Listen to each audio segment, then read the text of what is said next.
Peace, family. It's your brother Freedom Born, back with the second video in our Breaking the Chains of Psychological Slavery literary review. We still covering the section of the book called The Psychological Legacy of Slavery, and the aspect that we're going to be discussing today is property. The slave was permitted to own nothing or very little. Certainly, property and the final material objects such as clothes, jewelry, etc. were reserved for the slave master. Douglas again observes, the yearly allowance of clothing for the slaves on this plantation consisted of 2 tow linen shirts, such linen as the coarsest crash towels were made of, 1 pair of trousers, and a jacket of woolen, most lazily put together for winter, 1 pair of yarn stockings, and 1 pair of boots of the coarsest description. The slave's entire apparel could not have cost more than $8 per year. The allowance of food and clothing for the little children was committed to their mothers or to the older slave women having care of them. Children who were unable to work the field had neither shoes, stocking, jackets, nor trousers given them. Their clothing consisted of 2 coarse tow linen shirts already described per year, and when these failed them, as they often did, they went naked until the next allowance day. The slave master's fine house, beautiful landscaping, exquisite clothes, and objects were associated with his power and status. In the same way that the slave looked up upon his master with hatred and resentment, he also resented and envied the master's possessions because those possessions were associated with freedom and the power to direct one's life, family, and community. African Americans have the slavery influence of mixed attitude towards material objects and property. On one hand, those objects are still associated with the master and his powers. Therefore, there is a tendency to resent property and to take a secret, unconscious delight in attacking it. Certainly, some of our tendencies towards vandalism and abuse of property have their origin in these experiences with property. Property is still viewed as belonging to the master and not to the slave. This finds additional expression when the African American is thrown into public housing and rented properties, which are, in fact, still owned by the descendants of slaves. Vandalism is unconsciously gratifying in that it gives out that long-term present resentment of the master's property. Given the persisting dependence on the master, it is safer to be neglectful of his property than overtly hostile towards him. On the other hand, slavery produced an unnatural attraction to material objects.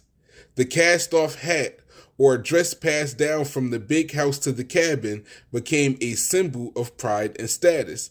By wearing Massa's old hat or Mrs. old shoes, one could play at being Massa or Mrs. for a few fanciful moments.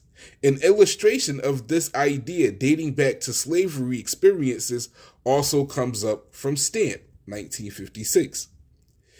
The elegantly dressed slaves who promenaded the streets of southern towns and cities on Sundays, the men in fine linens and bright waistcoats, the women in full petticoats and silk gowns, were usually the domestic servants of wealthy planters and townspeople. Butlers, coachmen, maids, and valets had to uphold the prestige of their white families. These material objects, or dregs of property, became equated in the African Americans' thinking with the full power of freedom and self-determination which the master enjoyed. We can observe similar pattern in our developing children who play at being mama and daddy by putting on objects of their clothing or other objects associated with them. The legacy of such experience with property and materials has made these objects powerfully influential in the lives of many African Americans. Large sums of money are thrown away yearly on expensive, flashy clothes and car, uncomfortable impractical, and showy items of furniture drain our budget and fail to satisfy our longings because of this persistent wish to look like the slave master. Many of our judgments about people and their worth are disproportionately determined by what those people own or wear. We spend great energy and wealth acquiring these objects associated with power rather than real human, social, political, and economic power. There is a frequent tendency to confuse tokens of power with genuine power based upon the slavery experience. It is not unusual for concerted efforts to obtain real political power and economic power to be prematurely aborted by a strategic dispensation of tokens.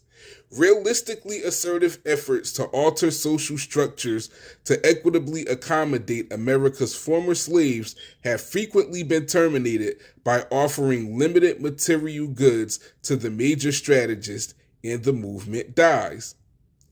The major thinkers and scholars, potentially our most powerful agents of change in African American communities, are often neutralized by a pittance of material goods. This socially destructive phenomenon has its roots deep in the slavery experience.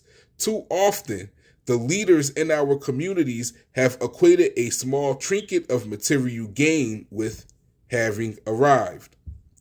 That leadership is soon lost to the African American community. It is a recurrence of the old image of wearing massa's discarded hat and thinking that you are massa. It is important that we caution the reader in considering these ideas, that we remember these factors are only one aspect of what determines our behavior. The destructiveness and violence in America's societies present mentality fosters vandalism. The destructiveness and violence in the American society's present mentality fosters vandalism. The materialism which has overrun the Western mind has certainly had its effect on the African American mind. We simply want to be aware of the predispositions which operate from within us and from our past, which may influence us in ways that we do not realize. Peace.